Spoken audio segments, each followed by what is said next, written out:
Ahí estamos de vuelta con más de Revirados. Suerte que estamos atentos por ahí para el regreso de los cortes, porque bueno, hay cosas que no se pueden decir al aire. Pero lo que sí se puede decir es ahora que se viene Carlos Serenelli con temas que tienen que ver con el mundo y lo que viene ocurriendo desde hace unos días y que realmente ha conmocionado los diferentes estamentos de la sociedad por lo que ha sucedido particularmente en Orlando, con esta masacre que se cobró la vida de casi 50 personas. Así es como le damos la bienvenida a nosotros entonces a nuestra columna de temas internacionales.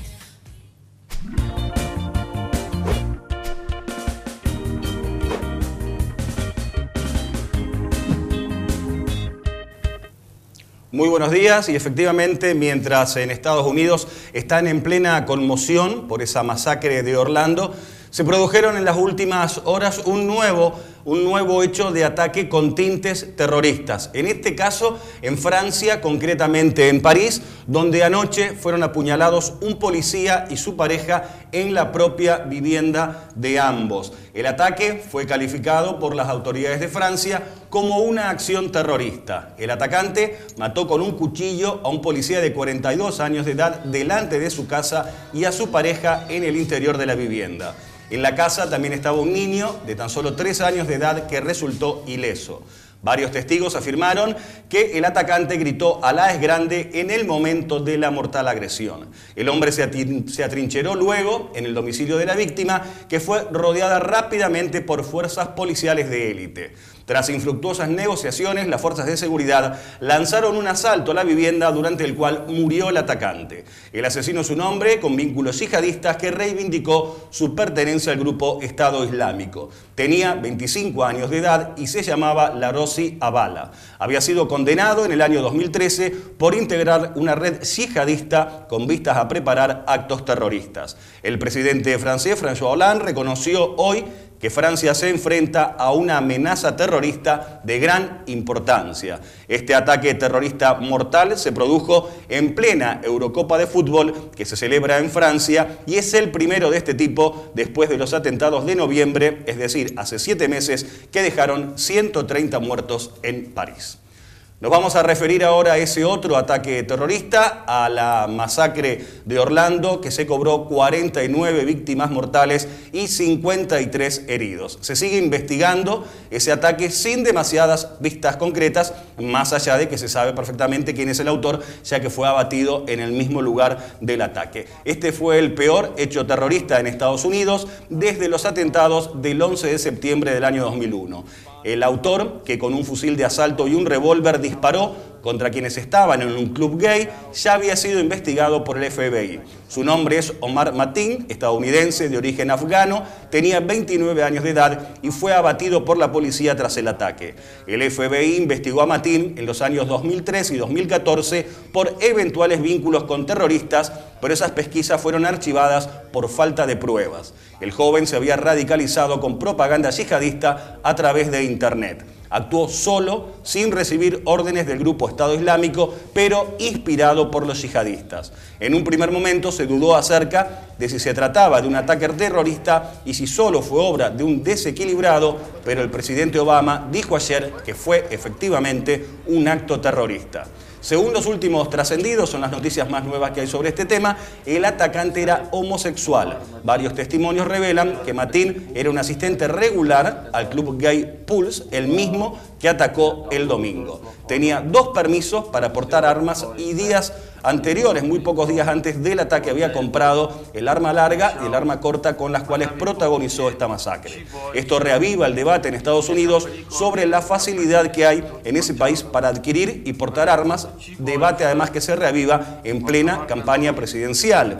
Tanto el presidente Barack Obama como la candidata presidencial demócrata Hillary Clinton han dicho que hay que abordar ese debate sobre el armamentismo en Estados Unidos. Mientras tanto, el candidato republicano Donald Trump propone prohibir la inmigración proveniente de países vinculados con ataques terroristas. Y no deja de ser un ataque homofóbico por parte del asesino, que fue padre, estuvo casado y fue violento con su pareja, según denunció de quien ahora quien es ahora su ex esposa, ¿no? Efectivamente, la mujer dijo que además era bipolar, joven, que tenía mucha agresividad, y está esta doble situación, ¿no? Por un lado, que se lo señala como homofóbico, y por otro lado, que ahora se dice que también sería, o se habría vuelto en realidad, porque en principio no lo era, homosexual, en relación a, se sacan estas conclusiones a chat y conversaciones que mantenía a través de diferentes dispositivos móviles. El debate de la tenencia de armas también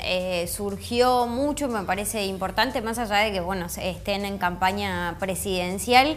Salieron varias noticias donde cuentan que el arma que usó él para entrar con la que entró al boliche, digamos, el arma más vendida en los Estados Unidos. Así Como es. que inclusive es un arma muy común. Así es, muy común, muy comprada. Hay 1,5 millones de esas armas actualmente circulando de manera legal en Estados Unidos, más allá de las que puede haber al margen de la ley. Así está el mundo con esta conmoción por ataques con tintes yihadistas, pero de personas que actúan en estos dos casos, tanto el de Francia anoche como el de Estados Unidos el pasado domingo, que actúan solos, pero en nombre del Islam y de la yihad, es decir, de la Guerra Santa. Cambiamos ahora de asunto, nos venimos más cerca, concretamente a Brasil, donde se sigue pendiente de lo que puede pasar con el juicio político contra la presidenta Dilma Rousseff. Juicio político que podría haberse debilitado en caso de concretarse lo que solicitó el fiscal que investiga el caso Petrobras, que es la detención de nada más y nada menos que los presidentes de las dos cámaras legislativas de este país, el presidente del Senado, Renan Calheiros, y de la Cámara de Diputados, Eduardo Cunha. El fiscal general de Brasil ha pedido a la justicia, al juez, la detención de estos dos presidentes de las cámaras legislativas porque entiende que entorpecen las investigaciones sobre la trama de corrupción en Petrobras. Tanto Calheiros como Cunha son dos de los principales impulsores del juicio político contra la presidenta Dilma Rousseff y pertenecen al PMDB, el partido del actual presidente interino Michel Temer, que se sigue debilitando de esta manera. El pedido del fiscal general de detención de estos dos presidentes de las cámaras legislativas fue hecho ante la Corte Suprema. Ahora, un juez del Supremo Tribunal Federal es quien debe decidir sobre esos pedidos de detención. Si se concretasen las detenciones, podría debilitarse el juicio político en ciernes sobre la presidenta suspendida Dilma Rousseff. En tanto, la mandataria anunció que convocará a un plebiscito si no es destituida a través del juicio político, es decir, que si no la destituyen va a poner su gestión y su permanencia a consideración de la ciudadanía a través de un plebiscito. Cambiamos de tema, vamos a hablar ahora de Venezuela, donde también está en jaque la continuidad del presidente de ese país, en este caso de Nicolás Maduro, con la intención de la oposición de realizar un referendo revocatorio que está teniendo marchas y contramarchas. Esto porque dirigentes oficialistas demandaron ante el Tribunal Supremo de Justicia a la oposición por fraude en la recolección de firmas para realizar ese referendo revocatorio del mandato del presidente Nicolás Maduro. Esto se produce después de que el Consejo Nacional Electoral declaró la semana pasada válidas casi 1,5 millones de firmas a favor del referendo. En tanto, la canciller venezolana, Delcy Rodríguez, acusó al secretario general de la OEA, Luis Almagro, de ser promotor de un golpe de Estado en Venezuela.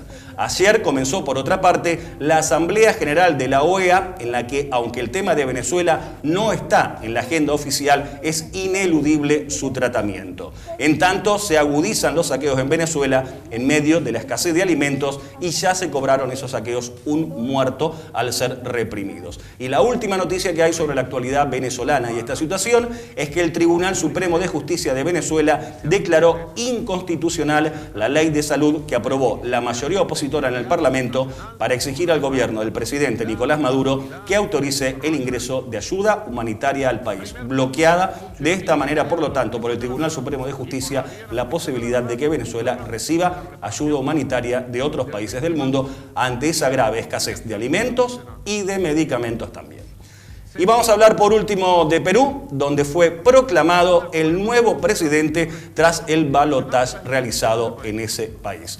Pedro Pablo Kuczynski es el nuevo presidente electo en Perú, ya que derrotó en el balotaje a Keiko Fujimori. Por muy poquito, Kuczynski obtuvo el 50,12% de los votos frente al 49,88% de Keiko Fujimori. La diferencia fue de poco más de 40.000 votos. Los indecisos fueron la clave. Ese 15% de indecisos que arrojaban los sondeos previos al balotaje fueron los que terminaron inclinando la balanza a favor de Kuczynski. Ganó el cambio también en Perú, pero el cambio con K. Una cosa rarísima, Carlos. Efectivamente. Así es el nombre de este frente que encabeza este candidato centroderechista. Kuczynski, de padre alemán y madre franco-suiza, es primo materno del director de cine Jean-Luc Godard. Su vida ha sido además de película. Acompañó a su padre en labores sociales en la selva, se educó en el Reino Unido, en Suiza y en Estados Unidos. Y más vínculos con el cine de este hombre, ya que su esposa Nancy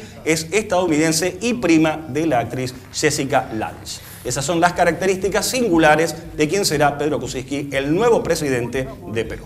¿Se sabe algo acerca de las políticas que va a implementar a partir de ahora Kuczynski? Ya que se habla de que es un político de centro derecha, por ahí se podría parecer un poco a lo que viene sucediendo, supongo, tal vez, no lo sé, aquí en la Argentina.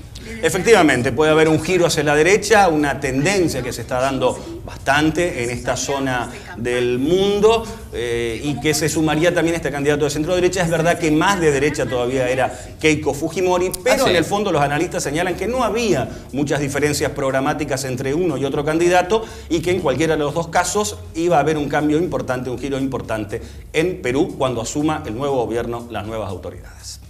Bien, Carlos. Te vemos entonces el martes que viene. Hasta la semana que viene. Bueno, Carlos Serenelli con todos los temas internacionales, todavía tenemos más, pero eso será en el próximo bloque después de esta pausa. Ya volvemos.